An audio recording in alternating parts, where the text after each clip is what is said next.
Alright, let's get started. The life cycle of a mushroom begins with the spore.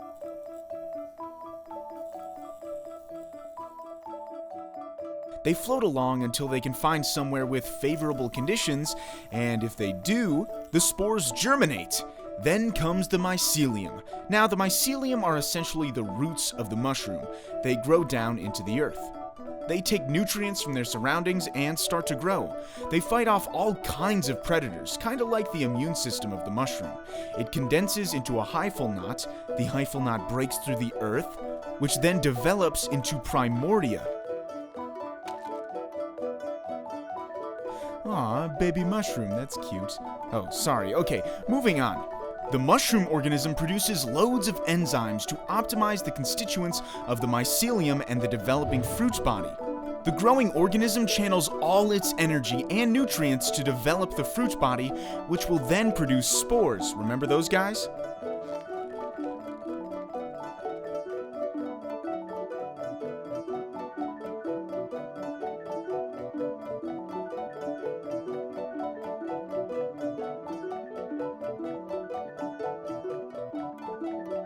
While all of that is happening, the basidia begin to form diploid nuclei.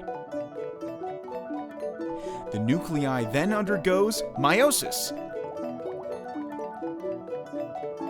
As a result of the 4 new haploid nuclei, the basidium creates basidiospores. These spores are released from 4 appendages into the surrounding area and float until they find a suitable place to settle.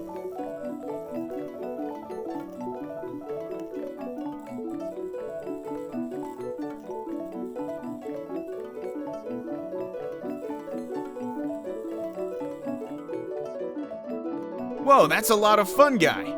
You see, mushrooms are heterotrophs, which means they can't produce their own food. Actually, most fungi feed off of dead organisms. Pretty gross, right? And that's where it ends.